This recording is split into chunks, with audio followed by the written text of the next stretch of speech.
I absolutely believe that we are in a new paradigm here where we've never had censorship resistant digital cash that the everyday man can secure. So it's understandable that people are making mistakes on the way because we've never had this before. The biggest reason to this day, and this is true for the entire history of Bitcoin, the biggest reason that for lost Bitcoin is people screwing themselves out of their own Bitcoin versus, you needing to have a 3 of 5 multi-sig because you feel more. And just to be clear, because I'm often accused of being a multi-sig bear, like I completely understand and co-sign the fact that you can get exponential improvements in your security by using multi-sig. You can remove pretty much all single points of failure. You can give yourself loads of redundancy, but that is at the cost of increased complexity, more moving parts, and more difficult inheritance procedures, particularly if you're kind of going this alone. So it's not that I don't like multi-sig. I think it's a wonderful tool, but it's just a tool that needs to be applied at the right time by the right person. If you're enjoying the show, it would mean a lot to me if you had hit subscribe and leave a quick rating or review.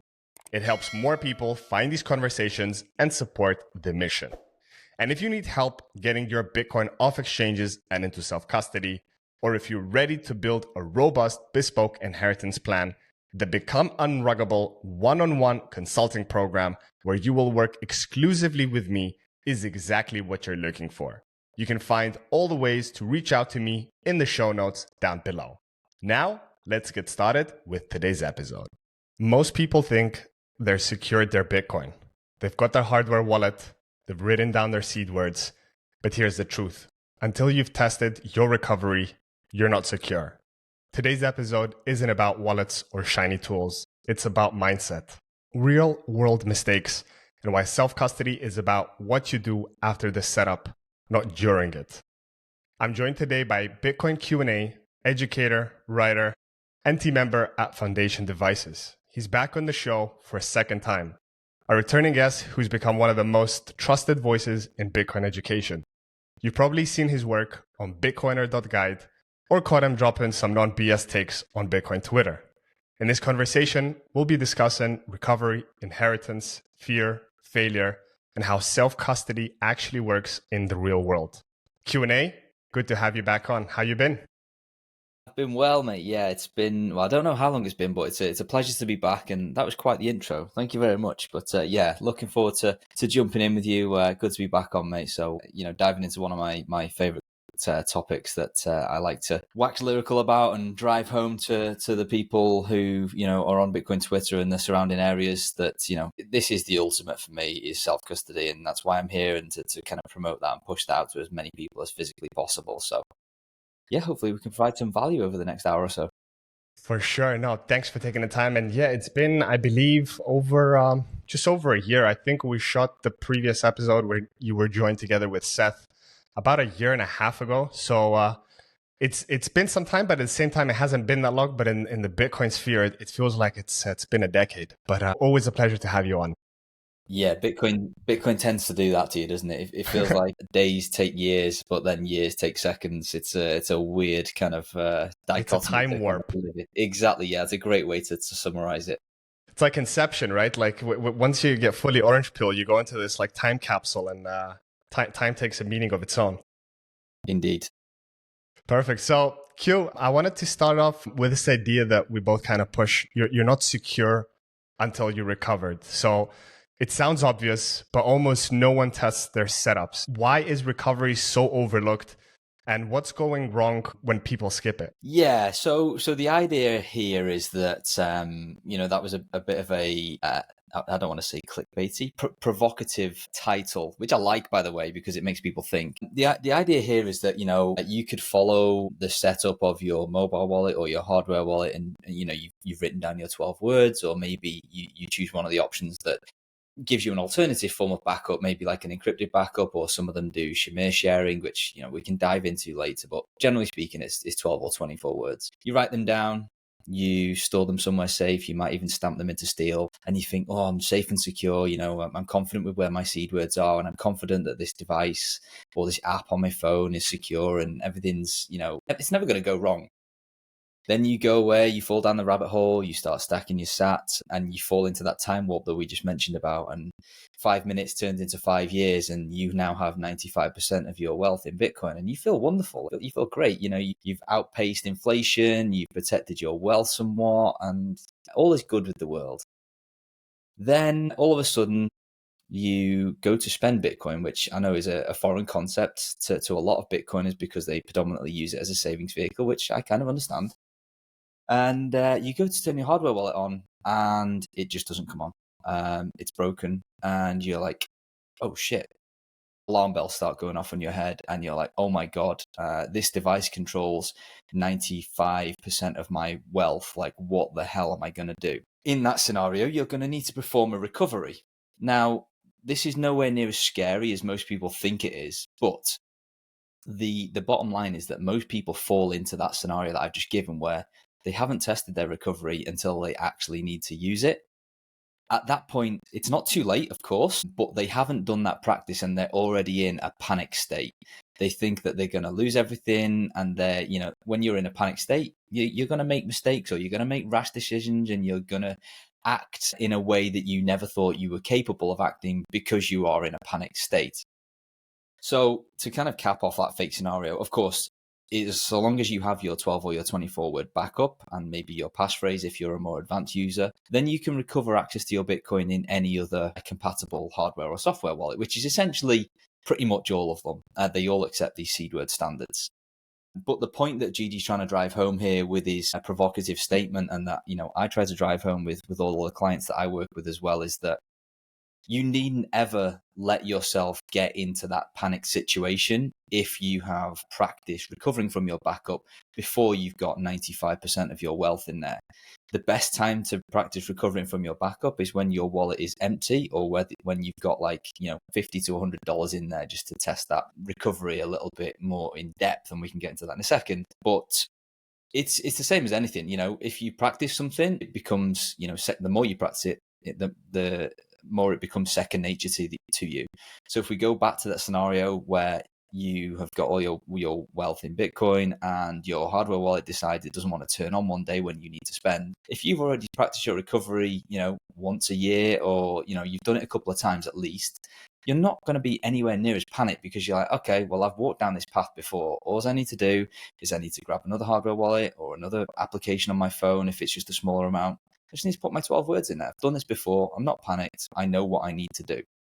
So that's where we're kind of getting to in terms of being provocative and saying, look, you really should test these backups, because hardware wallets are great. I'm speaking for myself here. I obviously work for a foundation. We literally manufacture hardware wallets for a living, but they are digital devices, and digital devices can become broken. They can become lost. And this is where the whole aspect of backups becomes imperative, in terms of not only protecting your wealth, but also, preventing you from having a heart attack if and when the device is kind of lost, damaged, or fails. Yeah, no, for sure. And, it feels like people often treat self-custody as kind of as a one-time task, just like buy a wallet, write down the words, I'm done and dusted, like I'm good. But personally, the longer I've been in Bitcoin, the more I realize that self-custody is more, as I mentioned, a mindset. So it's more of how you think than just what you use. So kind of, when do you think the mindset shift happens for most people? Is it fear-based, like something bad has happened to them first? Or do people just grow into it gradually as they progress on their Bitcoin voyage? Yeah, I think sadly it probably is fear-based, and it is the scenario that I've just given. But for most people, they, Until no heart attack, there's no checking, right? Exactly. Yeah. There's a famous saying by a prominent Bitcoiner that everybody needs to touch the stove, and they're actually referring to like leaving your coins on exchanges. But the same is true of any kind of learning point. Like, one of the best ways to make sure that you never make a mistake again is to make the mistake itself. So I think, yeah, unfortunately, most people's kind of intro to that shift in mindset and the understanding of how much personal responsibility is required to practice self-custody safely, especially when it comes to backup, is generally speaking when they kind of realize, oh my God, I've never done this before. Now, hopefully, with people like you and I having conversations like this, we can, raise that awareness and increase the or improve the understanding that, it's not just a case of set the device up and write down these 12 words. Like, that's just half of it. And, being able to go through that recovery process, be it with the same device, you wipe it and you restore from it, or you use it in a secondary device so that you're not kind of putting all your eggs in one basket with one manufacturer, or only learning how to do it with one device, because that is another aspect to this. It's less important, but like, if you've only ever done a recovery on, let's say, a Foundation Passport, then importing your seed words onto, one of the other hardware wallets on the market, whilst it's the same standard, it's a completely different device with completely different operations. And so you need to be comfortable in kind of getting to where you need to be within that device or that application to be able to then say, okay, great, here's my 12 words. And now, phew, I can see my Bitcoin. Yeah, no, for sure.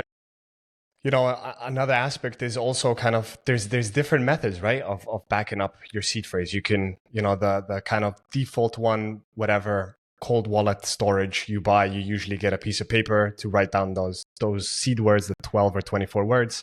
And that's what most people usually use. And then they just store it away in that box from the hardware wallet. And then, once the time comes when they need to recover it, it's straight away panicking. Where is that box? Or maybe the wife threw it out, or you placed it somewhere you moved, which is kind of the least safest, in my opinion, ways. And then another way, of course, is metal stamp seeding. Of course, Stamp Seed being one of the sponsors of the show, but not just that's personally what I use. I like to stamp them on metal and distribute them geographically to have them in different safe locations. But another aspect that you do with Foundation as well is you do backups on SD cards. Is that correct? So that's kind of an alternative way to also back up your seed phrase.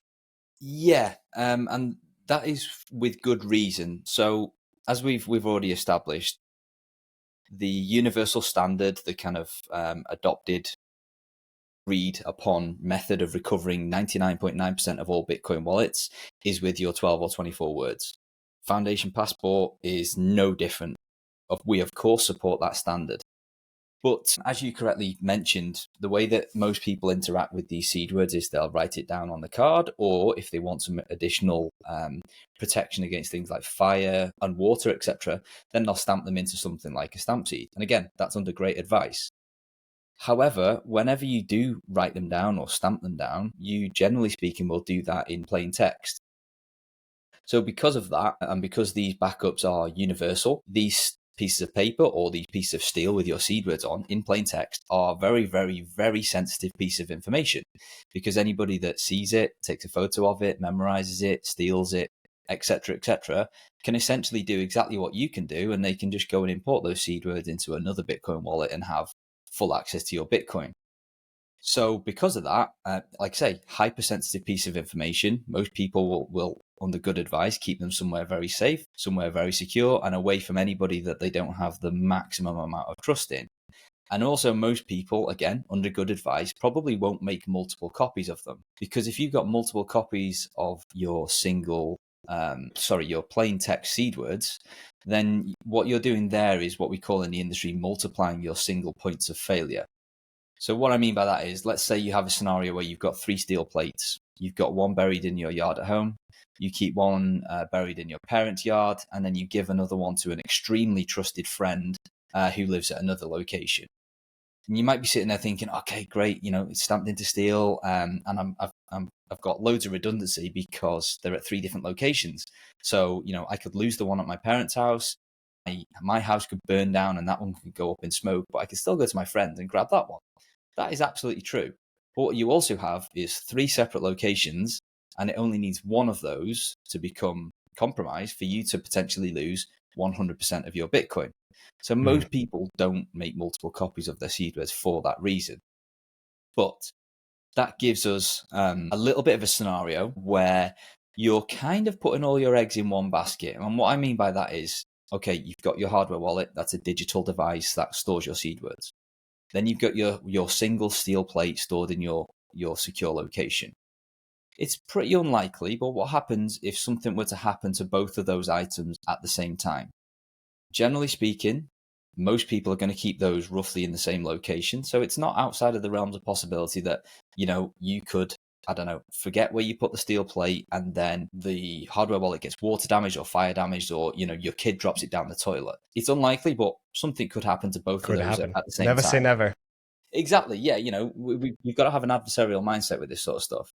So to combat that, as you correctly alluded to kind of at the top of this explainer, we also offer our customers an alternative form of backup called an encrypted backup. Now, this encrypted backup consists of two parts. The first part is an encrypted text file that lives on a micro SD card that you can insert into the top of the device. Now, within that text file, it's a very, very small file. There are, of course, your all-important seed words, because as we've established, that is the universal Bitcoin standard. Also within that text file are a kind of additional nice to have, but non-essential pieces of information. So things like your account names, your device settings, if you're a more advanced user, your multi-sig configurations, things like that. So things that are, you know, not critical to being able to restore your money, but are extremely useful when recovering into another passport, because, you know, it's like your old passport would look like your new one because of all of the settings, etc., that are also saved. So I mentioned that encrypted text file that lives on the SD card is encrypted. So to access anything that is encrypted, you need a password. So this is where the second part of the encrypted backup comes in. Upon setup, you will be given a 20-digit password. That is the key to unlock or get into that SD card. So what this then enables you to do, you have these two pieces of information. You've got the physical SD card and you've got a 20-digit code. You could store these in a multitude of different ways to give yourself much more redundancy without multiplying your single points of failure. So some examples, let me give you an example. You could have 3 SD cards. Keep one at home, you can keep one with your parents, and you can keep one with a friend. Safe in the knowledge that even though, you know, your friend and your parents are your trusted ones, you probably don't trust anybody else in the world more than those people. They could all turn around right now and go, do you know what? I don't really like that GG guy. I'm going to try and steal all of his Bitcoin. I'm going to rug him. Exactly. Unfortunately for them, they can't, even if they knew what to do with this SD card, because, as we've established, it's encrypted. You intentionally have not given those people the 20-digit code. So all they're holding is an SD card that's entirely useless to them. It's completely locked. They can't access the file on. On the flip side to that, you can also store multiple copies of your 20-digit code. So let's say you keep one at home, give one to a friend, give one to a family member. You could even store one in your iCloud account if you wanted to. Once again, safe in the knowledge that if any of those locations become compromised or the 20-digit code falls into the wrong hands, on its own, it's a 20-digit code. It's completely useless. So you have this kind of separation of responsibility here, that any of those, I think I mentioned 7 or 8 locations. If any of those become compromised on their own, like, you don't lose anything, like there's no risk of loss whatsoever. But what this means is that you could have multiple really, really, really bad things happen at exactly the same time, which again is highly unlikely. But just to demonstrate how badly things could go for you, let's say you keep your hardware wallet at home in a safe. You have got your steel plate buried in the yard outside. Your house catches on fire. The whole house goes up in smoke. The safe melts. Your hardware wallet is completely kaput because they're all plastic. Gone. When the house burns down, you get a bump on the head and you've completely forgotten where your steel plate is. So both of those things are gone. Very unlikely, again, I just want to make that clear. Once you've recovered from this natural disaster and a fairly big bump on the head, generally speaking, if that's all you had, you would have lost all your Bitcoin, which is not a great situation. But in the fake scenario I gave earlier, all you would need to do is call up one of your friends or family members and say, hey, remember that SD card I gave you a few years ago? Can I have it back? One of them is bound to say yes. Then you go to any of your other locations where your 20-digit code is, iCloud, friend, family member, written on a piece of paper, scorched into a wall, whatever it is. Go and grab one of those copies. Bring both of those pieces of information together inside a new passport, and your new passport looks exactly the same as your old one. It repopulates your settings, your seed words, your configurations, all of that sort of stuff. And you've achieved all of that extra redundancy without having multiplied your single points of failure by just littering your local area with plain text copies of your seed words. So it's a very powerful additional kind of form of backup that not all hardware wallets do. I believe there's only kind of 1 or 2, Passport being one of them. And it can be a bit of it's just took me a good 5 or 10 minutes to explain how it works. But it can be confusing, but if you understand it and know how to leverage it properly, you can protect yourself against 99.99% of all kind of theoretical forms of loss. Yeah, no, It does sound a little bit complicated from the top level, but then I guess, going through the steps, it's pretty straightforward. And would you say, maybe you'll be biased, but like, is that the best way in your opinion to store your seed? I mean, best. I don't want to Yeah. categorize it as best, but like, is it your preferred method of securing, or you still like the good old fashioned metal? But I guess it's exposed, right? So Yeah, there's a lot of caveats to it, right? Like if I had to choose just one and I could make a carve out that whoever's going to deploy this is able to make multiple basically deploy the scenario I gave where they had multiple SD cards and they weren't just fixed to just one, then yeah, absolutely. I would say, if you're only allowed to pick one form of backup and you can do multiple copies of the SD card, then yeah. And the reason I say that is because of the additional redundancy you can get without multiplying those single points of failure. But like I say, there are carve outs, like nothing is going to withstand as many of the elements as a piece of steel or a piece of titanium, with your word stamped into it. Like that is going to last for many, many years longer than, a bunch of SD cards. But like I say, trade-offs, it's in plain text. You've got to physically protect that with much more scrutiny. true. And another thing that just popped into my head as you were speaking, Q, is it's also kind of the longevity. For example, worst case scenario happens and you don't get hit on the head, but you get, hit by a bus and you're gone. Kind of your family stuck with, with the SD cards, and they need the passport and then the 20 digit password. Yeah. Like it's a little bit more cumbersome than them knowing there's this metal seed plate that they can, type into any Bitcoin wallet and essentially get access to the family vault.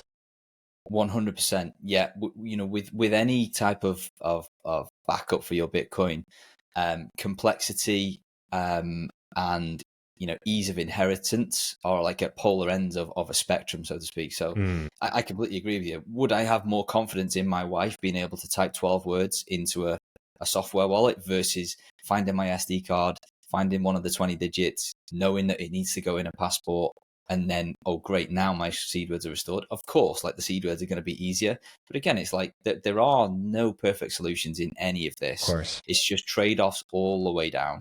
So generally speaking, that's why, sometimes you'll see me tweeting and posting on Nostra around things like taking a holistic approach to this. And, the easy answer for most people is use both.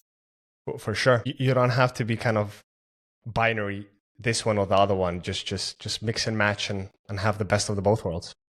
Absolutely. Yeah. And you raised a very good point there that is also something that's dear to my heart. And one of the main reasons why you kind of very infrequently will see me kind of promoting or pushing people towards improving their security by ways of passphrases or multi-sig, for the reason that you kind of mentioned earlier. Like if you have a single signature wallet with just 12 words stamped into steel and then you get hit by a bus, your next of kin has a much higher chance of being able to, gain access to your Bitcoin so that it doesn't die with you. Whereas if they've got to, go and find a passphrase, or they've got to coordinate 2 or 3 different devices from different manufacturers because you run a 2 or 3 multi-sig, like the likelihood of most people's next of kin that are not as entrenched into the Bitcoin ecosystem as we are being able to kind of figure all that stuff out on their own without some help is, I'm going to say next to zero. But then the easy comeback to that is, okay, well, we'll get some help. And that seems like the easy answer. But then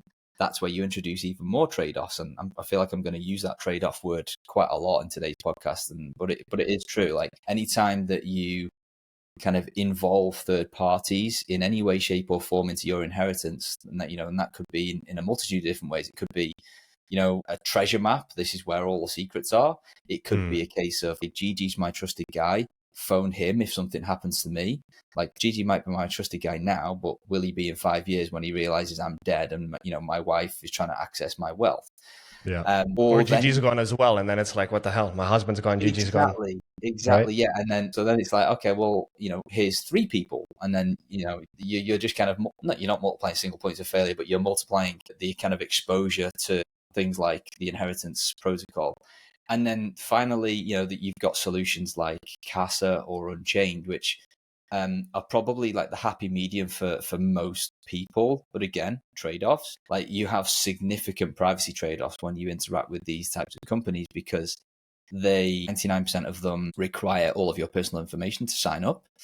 And by the way of how their protocols work, it's essentially just a shared multisig where you are the majority key holder. For them to be able to help you in a disaster scenario, or your spouse, they need to know essentially how much Bitcoin you've got, where it lives, what addresses it lives. Like, that is just a prerequisite of them being able to help you. So, again, trade-offs all the way down, but there are significant ones with working with third parties in any way, shape or form with your inheritance as well. No, for sure. You mentioned Unchained. I'm not sure about Casa. I don't know if they KYC, but Unchained, I see a lot of people kind of promoting Unchained on Bitcoin Twitter. And every time I see them, promoting Unchained's multi-sig service, I'm like, guys, you just like fully doxed yourself. You gave them all your personal details. They know everything from where you live, your passport number, your stash, everything. And who knows what happens in the future with the regulatory landscape. Maybe now with the Trump administration, it's all friendly, but then the next president comes in and they'll want to, I don't know, tax people or confiscate Bitcoin. You're kind of, you just giving away all your kind of Bitcoin secrets away as a prevention method. But then you have on the other side, great projects such as like Nunchuck and Keeper, which to my knowledge, they don't take any KYC, but then again, you're once again putting extra steps in between. I've definitely gone through these phases, definitely in my own journey. And, early on, I was obsessed with tools, but now I think less about features and more about, as you mentioned, points of failure, right? And speaking of tools, one thing that I keep seeing people also is jump into multi-sig setups where they barely understand what they're doing. And multi-sig is definitely a powerful tool, no doubt. But, I sometimes wonder if it's doing more harm than good for new users. I think it's the harm comes from influencers trying to sell it as the ultimate solution for everybody. I think, in fairness, that kind of narrative is slowly kind of died down a little bit. But there was certainly a significant kind of push towards multi-sig being the standard kind of from day one for anybody that's practicing self-custody, which, I'm vehemently against that type of thing for obvious reasons. Complexity is literally the enemy of people starting out in self-custody for a multitude of reasons. However, with that said, as I said, the narrative is kind of dying down a little bit, which I'm glad to see. And also, the tools around being able to roll your own multi-sig in a way, using the tools like Sparrow, Nunchuck, Keeper, etc. The rate at which they've progressed in the last couple of years has been astounding. So I'm kind of feeling more and more comfortable with, again, I'll never push people on their first step to go straight to multi-sig, but it is getting easier. The kind of backups around this are getting easier, and certainly the tools and the user experience around doing this in a more foolproof way are definitely getting there. So we're trending in the right direction. But yeah, completely co-sign your kind of the way you started off this part of the conversation was that, keep it simple for as long as you can, because the biggest reason to this day, and this is true for the entire history of Bitcoin, the biggest reason that for lost Bitcoin is people screwing themselves out of their own Bitcoin versus, you needing to have a 3 of 5 multisig because you feel more secure. Like, more people will lose it by feeling or getting overconfident and complicating their setup prematurely versus those that actually, have a robber come into their house at gunpoint and tell them to transfer all of their funds. Yeah, for sure. For sure.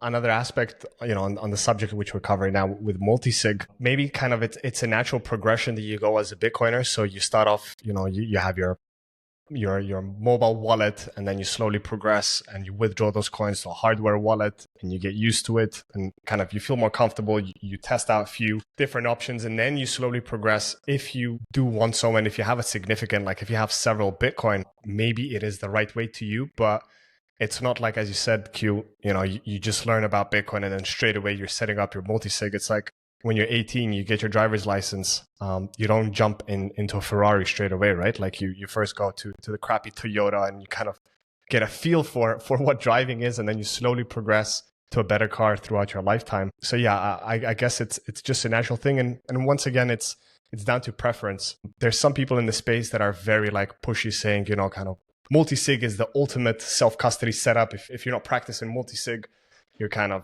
you're not doing it right. And I'm not that person. I have some people that I work with on Become Unruggable, which do ask about, multi-sig, but then I'm never advocating saying, yeah, you have to. I explain the pros and cons, and it's down to them to choose. Because at the end of the day, I'm all for people having the choice what to do with. There is no right or wrong answer. I just said everything comes with its own compromises and pluses and minuses. So I guess from people listening to this episode, kind of you should make up your own decision. Don't listen to anybody pushing you down the way of don't do multi-sig, or do multi-sig. That's the right way. Explore it for yourself and see what you're comfortable with, and always have a long-term plan. As we mentioned, kind of inheritance, which I think we'll transition into next. Once you're gone, don't make it that extra harder for your loved ones and your kids and grandchildren to have access to the Bitcoin that you've been stacking so hard throughout your life. Yeah, completely co-sign that. And just to be clear, because I'm often accused of being a multi-sig bear, like I completely understand and co-sign the fact that you can get exponential improvements in your security by using multi-sig. You can remove pretty much all single points of failure. You can give yourself loads of redundancy, but that is at the cost of increased complexity, more moving parts, and more difficult inheritance procedures, particularly if you're kind of going this alone. So it's not that I don't like multisig. I think it's a wonderful tool, but it's just a tool that needs to be applied at the right time by the right person. Yeah, no, I couldn't agree more. And I guess, kind of moving on to the next point with regards to inheritance, and as we mentioned, once you're not around anymore, kind of you leave your loved ones with all this Bitcoin stash, and there's different avenues that they can pursue. As we already mentioned, you can just leave the 12 seed words on a metal plate, or you can have the encrypted SD card, or you can go down the path of using third-party multi-sig providers, may that be Unchained, Theta. There's numerous one of those that are available. But in your kind of personal advice that you give to people that are kind of worried about, their loved ones losing access to their Bitcoin, what is usually your kind of advice that you share with them? Yeah, this is one of the most difficult conundrums in all of Bitcoin for me. And once again, I'm going to take a cop out and say there is no perfect answer, but to kind of explain that, I think it depends where the person's coming from and what their use case for Bitcoin is, right?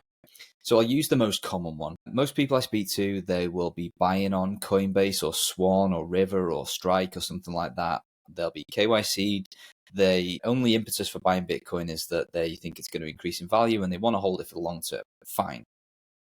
They might also be happy, or not happy, but comfortable, or clearly they are because they're using a KYC exchange, but they're not on the privacy side of the spectrum, let's say. In that scenario, let's say they've got 90% of their net worth in Bitcoin and it's come through one of these exchanges, then the easiest answer for me would be to recommend, one of the third-party services. The reason I say that is it makes the inheritance almost foolproof because you can nominate the next of kin, and then they basically just have a phone number for a regulated business domiciled, generally speaking, in the US, but I'm sure there's other ones in the all over the globe. And it's just a case of, okay, I muted myself. It's just a case of, if I die, phone this number, speak to one of the representatives from this company, and your name is already on the list. They will sort you out. Like, it doesn't get much more foolproof than that. And obviously you can also build checks in there such that, let's say my wife is my next of kin and I'm with Unchained. She is not going to be able to just phone them up and transfer all my Bitcoin or steal from me, if I'm still around. Like, they obviously have checks and balances in place for that. So in terms of like an inheritance balance, that seems to be for most average Bitcoiners who come in through a KYC exchange and they're just saving for the long term. All of their Bitcoin is kind of, trackable, etc., because of the nature of how they bought it. It's been declared from day one. Exactly. Yeah. And again, for most people, they don't care about that sort of stuff, which is, fine. I understand that viewpoint. So, leverage that kind of, leverage that trade-off sort of thing where, it doesn't matter if Unchained knows that how much Bitcoin you've got because, so does Strike because you bought it all from them, or etc., etc. However, if you flip to the opposite end of the spectrum, which is where I would kind of classify myself to sit more, and let's say you see Bitcoin more as like dual purpose. So obviously you use it for long-term savings. You might also see it as digital cash. You might want to interact, spend in a more private way. You might earn Bitcoin. You might have bought Bitcoin on peer-to-peer exchanges like Bisq or Hodl Hodl, and you might just value your privacy a bit more, and you don't want third parties knowing how much Bitcoin you've got or where that lives, which again, I completely sympathize with. Then using a third-party service to help with your inheritance, and by proxy telling them how much Bitcoin you've got, so that it's it's there, it's logged, it's tracked, and this person owns this much, and we're part of that multi-sig. Obviously, those types of people aren't going to want to do that, so you need to kind of be a bit more creative, and this is where things can get a little bit more cloudy because it's very situationally dependent on. I use myself as an example. I work in the Bitcoin industry. I work for a Bitcoin company. I have literally just in my company 20 people that I'd be more than comfortable with my wife picking up the phone to say, okay, something's happened to Q, I need some help, here's what I know, can you help me recover it? Now understandably not everybody's in that fortunate position, so let's assume that you're not. Then it gets even more cloudy. It's like, okay, well, do you have any kind of Bitcoin friends that you trust, for your next of kin to call up? That would be the easiest option if you do. If you don't, and you are completely flying solo, and it's literally just you and nobody else on the planet knows that you own Bitcoin, then you're going to have to, break it down and take the trade-offs and make things very simple. And this is the type of situation where people will get into like, treasure maps and things like that, or they'll just train their spouse. They'll just be like, okay, we're going to have a day. We're going to sit down. We're going to go through all the recovery. I'm going to show you where all the secrets are relevant to what you need. And, you just have to kind of drill that into your next of kin so that you're confident that they have the base knowledge such that if anything would happen to you, then they know what to do. But that is, speaking from personal experience, that would be very difficult for me to achieve because my wife just is not interested. And even if I did tell her, she'd probably forget it tomorrow. So again, there's trade-offs right from the top to the bottom, depending on how you're accessing Bitcoin. Again, there's no perfect solution, one size fits all. It's very much up to you, what you have available to you in terms of, friends, family in and around Bitcoin and their competencies, and how you entered the system as well. Like if you're just like the first example I gave, where you don't care about privacy and you bought it all from Strike, then leverage one of these companies like Unchained. Like they make it so easy. True. Well, once again, there's no correct answer or best way. It's just the best to basically weigh out your trade outs, sit down with a piece of paper, put your pros, cons, and kind of come to the solution with it. You mentioned Q, one kind of strategy is training your spouse. And sometimes it does get a little bit kind of intimidating and the spouse might not be interested in learning the whole setup. However, with what I do with Become Unruggable, I don't know if other Bitcoin advisories do that or not, but I include with every client that I work with, I also include spouse training to basically get them on and just give them a top-down overview of how it works, what's the steps, and instead of waiting for that moment once your loved one is gone and you're left with kind of your own treasure map or your own plate with 12 seed phrases and you're kind of trying to figure out, or a third party trying to get multi-sig, it's nice to have some training who's not directly your husband or your wife, where it's kind of like a third person that's giving you some guidance. I think that's super important. Now, there's some people that don't want to do it. And once again, they're free to say no. But as long as you're working with someone that's helping you, kind of set up a long-term recovery plan, I think it's super important to train your spouse, may that be yourself, or through myself or any other services that offer it, to kind of replay it. Because there's one thing of writing down kind of the step-by-step guide of how to do it. Another thing is actually putting your spouse to training, because it's a whole different thing. And if she can't do it or he can't do it while you're alive, well, then there's a lot of training and practicing to be done in case something happens and you kind of, you don't leave them behind scratching their heads and thinking, what do we do next? Yeah, absolutely. And something that kind of ties into that a little bit and is like a bit of a development that is kind of on the forefront or the cutting edge of kind of Bitcoin self-custody and security at the moment is things like Miniscript that are going to enable us to make this type of stuff. You're going to be able to have a hybrid of like the most secure multi-sig that also can degrade into the most foolproof kind of sort of single signature without any kind of impetus. And I know that's not the the kind of topic for today's conversation, but like we're not far away from being able to have, you know, both aspects as part of your setup, so that you have a wonderfully secure multi-sig. But if again you get hit with multiple disasters after a set period of time, like it would degrade down to, let's say, a single signature wallet that even your spouse might be able to sign a transaction from to gain access to that. And I'm sure there's going to be loads of companies sprout up around that and offering services around that. So something I'm very excited about. So all of this might sound wishy-washy and a little bit bleak in terms of, you know, going it alone, but the tools are ever evolving and they are getting better day by day at the moment, and I'm very excited about what things like Miniscript can bring to us. Likewise, thank God for the freedom fighting devs that are coming up with creative stuff. Sometimes there's a lot of recently, you know, topics of is Bitcoin ossified and nothing's really happening, you know, improving on the protocol level. But beyond it, there's so many tools and kind of user friendliness and new features being developed that I'm very excited about what's coming and making it easier for people to become self-sovereign. I wanted to touch upon, and maybe that's a little bit controversial for you, Q, since you do work for Foundation, but more about the company itself, the solution that they're providing. So Jack Dorsey's block with their BitKey, which I'm sure you've heard of, their solution. What do you think about, you know, we talked so much about seed phrases and keeping them in different methods, on paper, on metal, and SD cards. And BitKey came around to kind of try to give their own unique solution where there is no seed phrase, or from the get-go, you get a sort of multi-sig setup, which is you get a physical device, which is the NFC tapping with a fingerprint, and then you have your phone, and then there's a third key on their server. Once again, not asking, do you like BitKey or not, but that solution, what's your personal take on recreating, taking the seed phrase out of it? Do you like that idea? You don't? And once again, I'm talking about the solution itself, not the actual company, because I know of course you're a competitor to them. No, do you know what? I bought a BitKey to try it out, and in terms of like their ease of onboarding, I think they've done a great job. They've also done a great job in terms of redundancy for people. You know, this is aimed at people who they're just basically Cash App full users. dump proof. Yeah, exactly. And the BitKey guys have done a great job of offering different types of redundancy. So if you lose one aspect of it, then you can recover a different way and vice versa. So I commend them for that.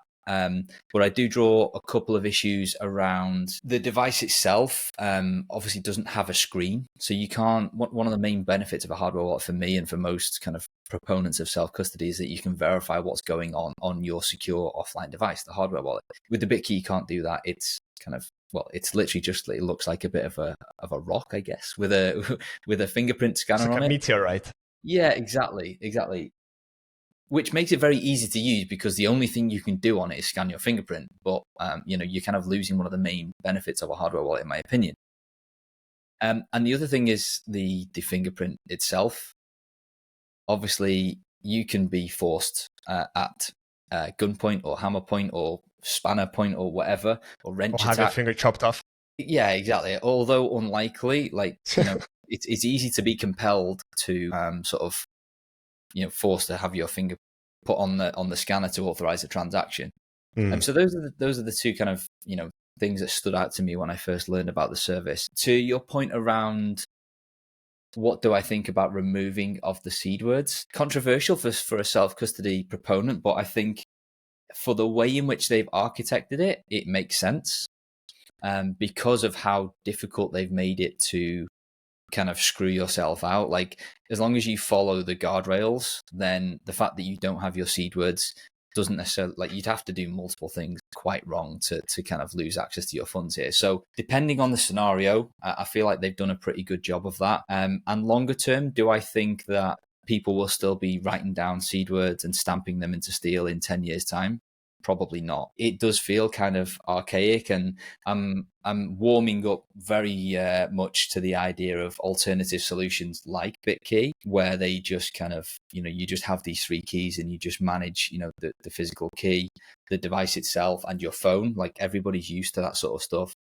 Or you've got solutions like Trezor and like we're implementing with Passport Prime, where we do Shamir secret sharing. So you literally, upon setup, you just tap these 3 cards onto the back of the device and it kind of shares those parts of your seed out onto the cards themselves. And it's just a case of, okay, go and keep these somewhere safe and separate. That's a much more kind of easy way to get onboarded and a much easier way to recover. It's literally just tap and it's recovered. Feels like that's more aligned with the type of people that are coming into Bitcoin these days that are much, much less technical than those that were 5 or 10 years ago, that are happy to go through the rigmarole of buying a steel plate and stamping it into steel. Or if you go back even further, people were like printing out raw private keys to back up their Bitcoin. And that's an example of how far we've come. And I feel Sure. I think seed words will probably always be there. And to be clear, we support that on Passport Prime as well as the NFC kind of Shamir sharing that I mentioned. I just think that the next generation of hardware wallets like Passport Prime will default to more user-friendly options. And then the power users can go and grab their seed words from the settings if they want to as well. True. Yeah, as you were mentioning, kind of how people used to store Bitcoin way differently 10 years ago. The conversation came to my mind was Parker Webworthy from BTC Pay Server. He was explaining on the show how when he got into Bitcoin in 2013, this was pre-seed phrase era. It was before that BIP implementation. He used to store them on CDs. So every CD was like a separate Bitcoin. And he was like, it was so different. He goes, I used to have these stacks of like CDs, and each CD was like labeled, this is this Bitcoin. And then yes, seed words came around, changed everything. And it's interesting to hear your opinion, Q, how, you said in 10 years, you don't think seed phrases as we have them today will be, people will be stamping into metal, that more efficient solutions will have to come through. I also think it's a little bit cumbersome, even though it's kind of the safest way at the moment. Easier solutions need to come in. And as I mentioned just previously, there's constant innovation happening in the space. And I feel like the more people that get involved and kind of we accelerate this hyper Bitcoinization, more elegant solutions will be rolling out. So kind of losing access to your Bitcoin will be harder, I hope. Yeah, absolutely. And I think it will be improved in a 2-pronged approach. Number one will be at the application layer, like I've just mentioned with Passport Prime and others that do like Shamir sharing. But also at the protocol level with things like Miniscript, etc., as well, that will, add that redundancy that we talked about earlier. So I firmly believe that in like 20, 30 years time, there'll be people like you and I having conversations and go, do you remember in 2025 when people used to buy pieces of steel and stamp it? I firmly believe that will be a conversation that happens, just like us today would have a conversation of, oh, you remember in the 80s when people had phones that were attached to their walls by this little cord and you had to like stand in one place to make a phone call? Like, it's just the nature of technology. And, we can only deal with kind of the land as it lays right now, which is seed words. It's funny that you mentioned that. I was just reading the other day, actually not reading, my wife told me, she was like, can you imagine the Gen Zs nowadays? One of them came up, she was reading it somewhere on socials, that they came up with the idea. They said, imagine if there's like a phone that's fixed in your house and it's your house phone. So you can, when someone's at home, you can just call them and someone picks up. And we were laughing it off. We're like, that's how phones used to be like not that long ago. And now it's so different. And next generations can't even imagine a home phone. They're thinking they're being innovative by coming up with a home phone. So yeah, I think down the line, we will be looking back at these times and kind of laughing them off, just like I did with Parker on his episode, how he was laughing off, storing his Bitcoin on CD-ROMs and just going, how was I doing it back then? So I guess it's all part of the progression. Q, so kind of one last theme I wanted to hit upon is, where does the line between security and paranoia lie? Like it feels like sometimes we're overdoing these things and kind of trying to be extra safe, making our lives harder in the name of sovereignty. Do you think OPSEC culture sometimes creates more fear than freedom?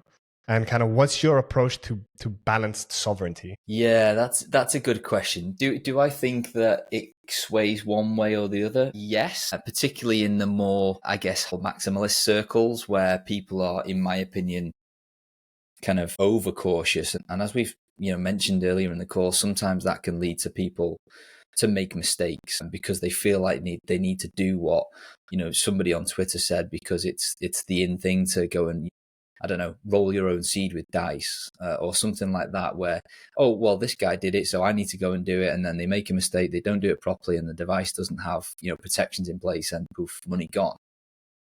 So yes, I do think in certain circles it definitely goes too far. I absolutely believe that we are in a new paradigm here where we've never had censorship resistant digital cash that the everyday man can secure.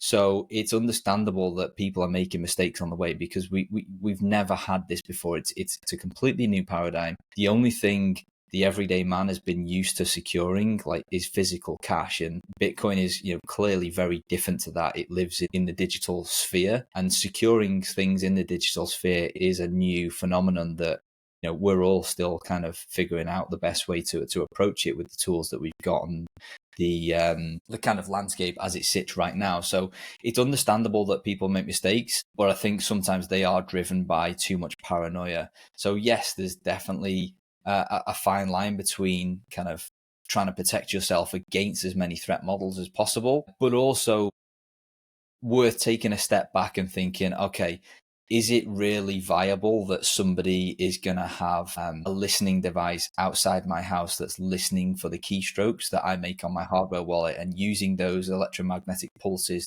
to try and work out whether I'm pressing a number 8 or a number 2?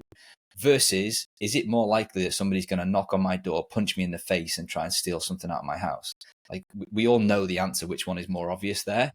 But some people seem to obsess more over the former than they do on the latter. Some people like wearing the tin hat, they love their conspiracy theories, and they're like, oh my God, everybody's listening to me. I'm under the big watchful eye.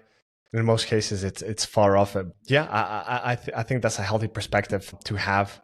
And yeah, I think, what can I say? To kind of TLDR our conversation on self-custody, there's many different options. There's no best option to go for. There's trade-offs with each one. The best thing is to try out different setups for yourself, see what you like, what you don't, what you think will be the best kind of solution in the long term for you and your future kids. If you can, one piece of advice I didn't mention on the record is also educate your kids. That's also something I offer with the Become Unruggable, kind of training your children, unless they're 5 years old and like my daughter is. But if they're teenagers and young adults, it's always great to kind of share the knowledge with them, give them some setups so that they're ready to kind of take over the stash when the time is right. But yeah, I think we covered a lot of interesting points in this conversation with you, Q. I think a lot of insights can be taken and a lot of evaluation can be done by the listeners. But before I let you go, Q, I wanted to throw in a quick listener question that I got on X earlier today. As you saw, I announced on X that we'll be recording today's episode.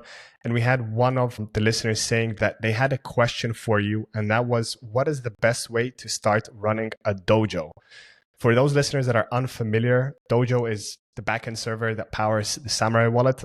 And it's a very powerful tool for people who want to run everything themselves. Q, can you break it down for us? What's the best way to get started with a Dojo setup today? And what kind of person is it really designed for? Yeah, so Dojo is, like you say, the back-end software for the Samurai ecosystem. It's also covered by the kind of fork of Samurai, which has become prevalent in recent months, called Ashigaru.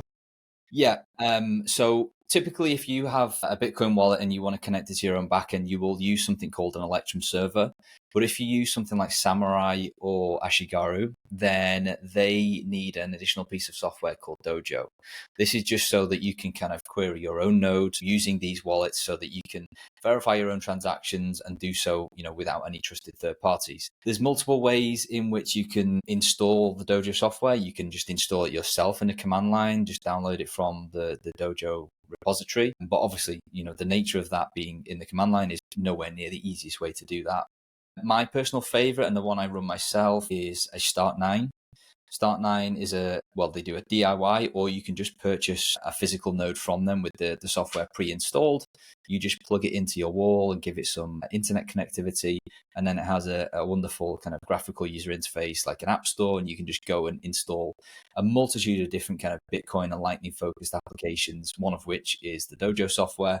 And it's literally just a one-click install. So very similar way in which you go to, the Google Play Store to download, I don't know, Facebook or TikTok. You just, Start9 is kind of the Bitcoin version of that, and Dojo is one of the pieces of software or the applications that you can grab hold of that. So that would be my favorite. And the other popular way to do it is via Umbrel, which is, just same as Start9, just built by a different team with a different graphical user interface.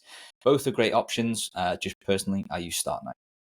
Me too. Just to add, I really support what the guys at Start9 are doing. I used to run an Umbrel node, and it was in the Umbrel ecosystem on a Raspberry Pi. I don't know if they still run on Raspberry Pis nowadays, but to me personally, it wasn't the best and smoothest experience. But ever since setting up my own DIY Start9 server, about coming up to 2 years now, I've had no issues. It's super easy to run. It's a flawless piece of tech. So yeah, I definitely couldn't recommend more.